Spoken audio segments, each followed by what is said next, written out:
Thank you for your collaboration. Senator Pate. Thank you, Mr. Speaker.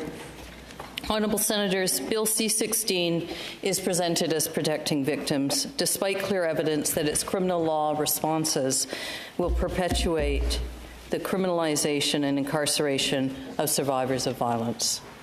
At a minimum, we must address the mandatory minimum penalties that Bill C-16 proliferates and which have contributed to miscarriages of justice experienced by too many survivors, including the women whose stories are included in our 12 Indigenous Women report. OQ and NQ, who were tried and convicted of murder of a man trying to prey on them, despite someone else confessing to the crime.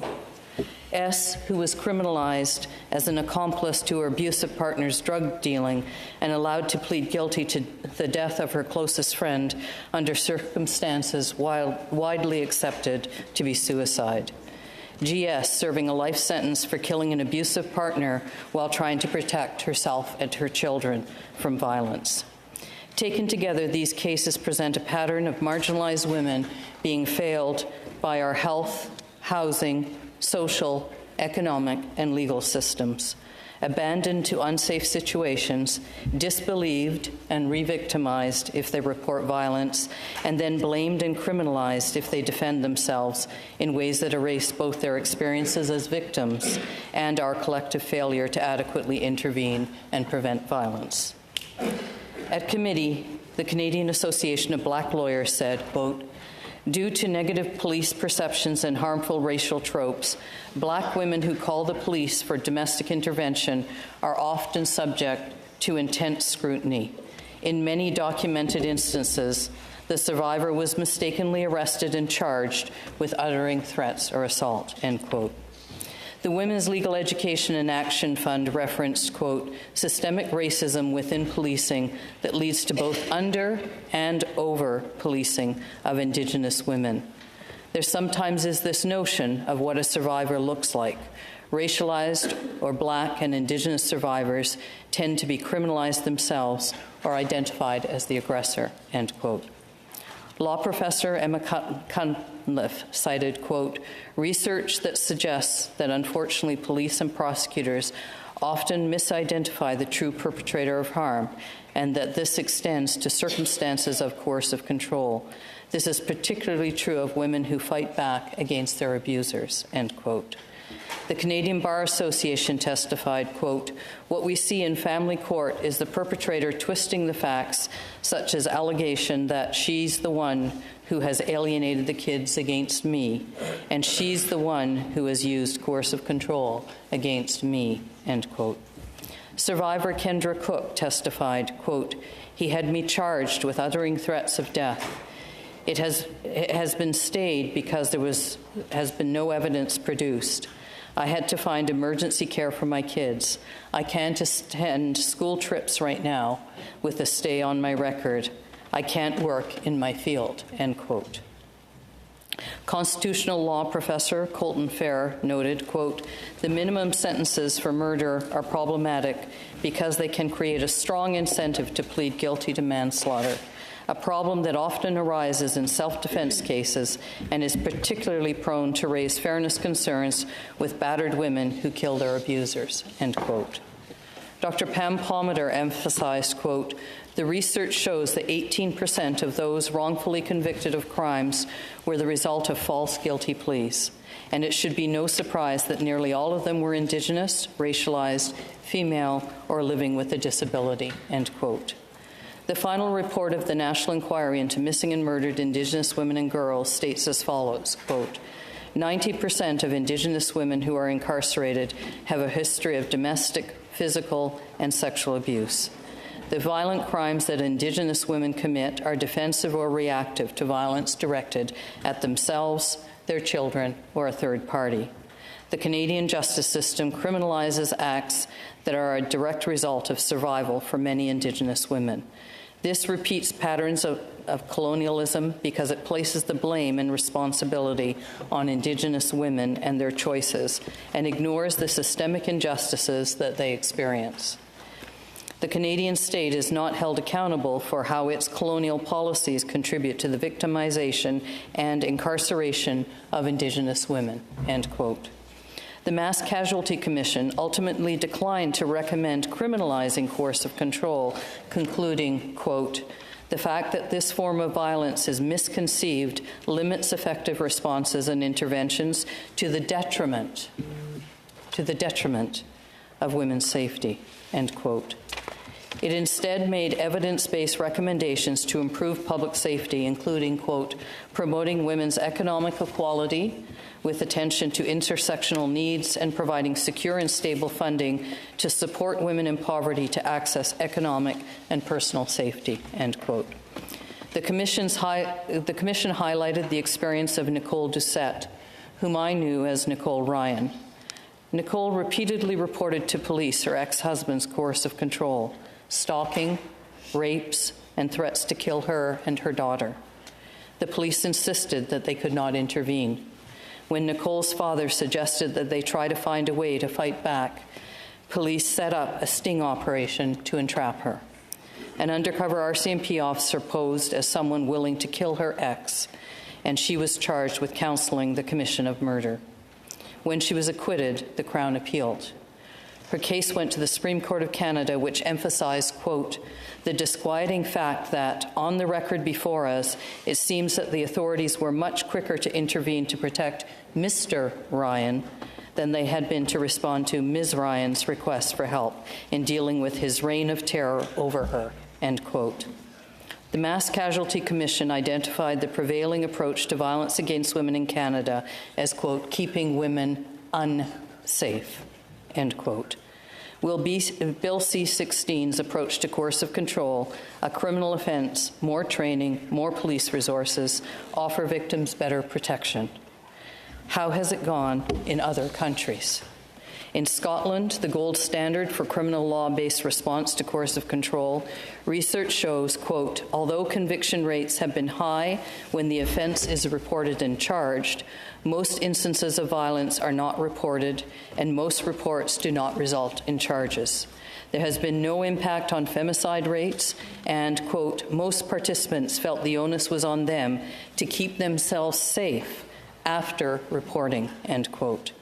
In England and Wales, there is compelling evidence that survivors of intimate partner violence continue to be criminalized, while criminalization of coercive control has, quote, not had any demonstrable impact on the rates of femicide, end quote.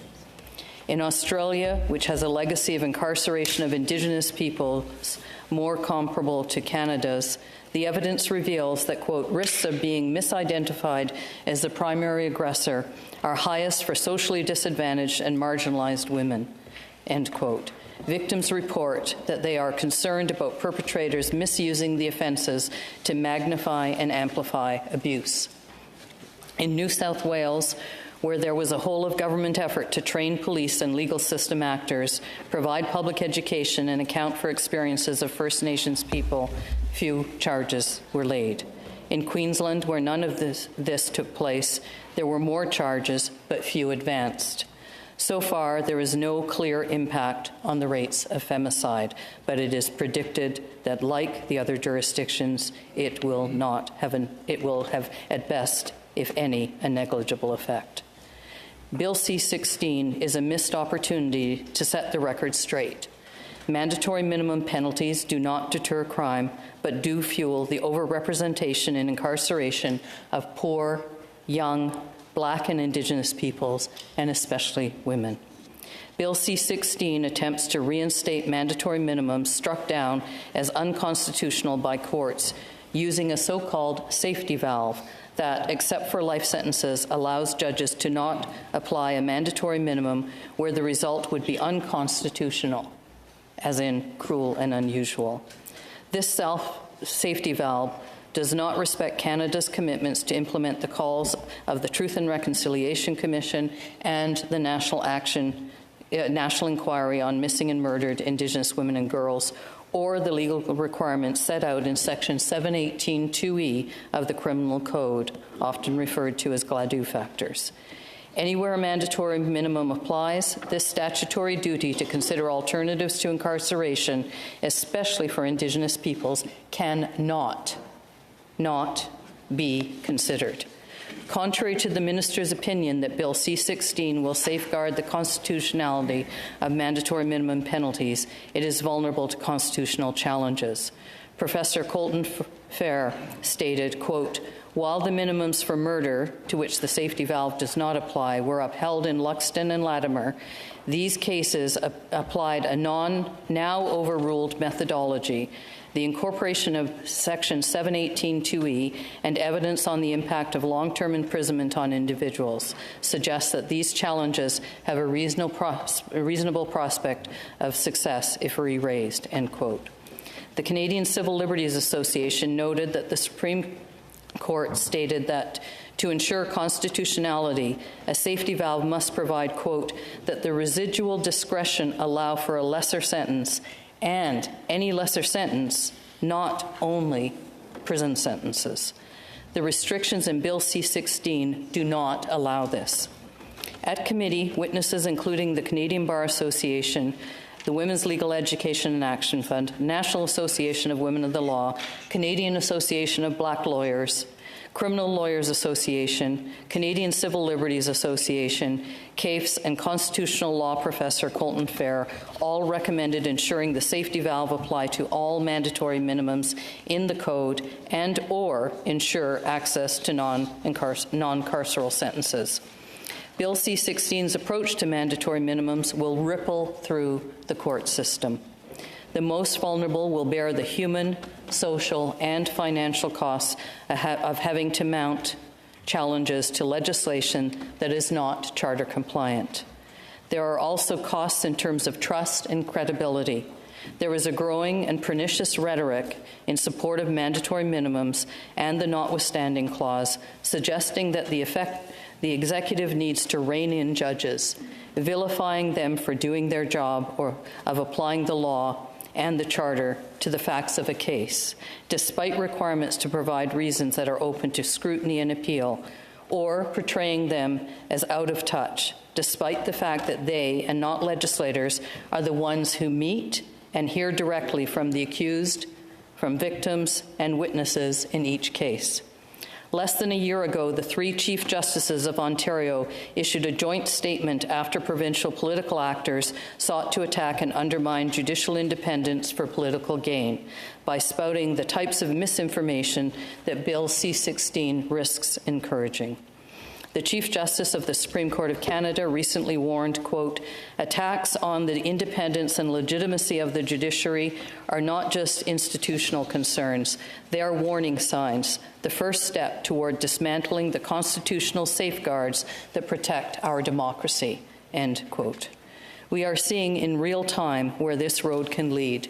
Indeed, as government interference increases in criminal legal systems around the world, this chamber has passed legislation to mark Judicial Independence Day. Canada's newest Governor-General recently used her installation speech to underscore the need to, quote, "protect the public space in which our national debates take place, including courts."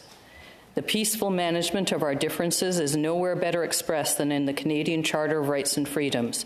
The Charter guarantees that our cherished individual rights are subject only to the reasonable limits necessary for life in a free and democratic democracy, a free and peaceful democracy. This is what it means to live under the rule of law, end quote. 47 years ago, I worked with children in care and escaping incest and other forms of sexual and physical abuse. As they and I grew older, that trauma and abuse mostly led to too many of them being re-victimized and criminalized, sexually exploited and abused girls, and abusive boys. My work followed them through the youth and into adulthood. A disproportionate number ended up in prisons. In this place, we often hear about violence against women when a family who has lost a daughter or sister or mother demands action. Governments, even when they know better, respond with legislation that proposes not meaningful and evidence-based action, but longer and more punitive criminal law responses, that will result in the increased use of incarceration for poor, Black, and Indigenous men, but also for women. Politicians celebrate a win, and everyone involved hopes the criminal law response will help, and we continue on with no meaningful reduction in incidents of intimate partner violence or femicides, until the next highly politicized death and subsequent criminal law reform. Colleagues, as we pass this interrupt, but the time for your speech has expired. Are you asking for 5 more minutes to conclude? 20 seconds. Is leave granted, Senators? Yes. Senator Pate, leave is granted. Thank you, colleagues.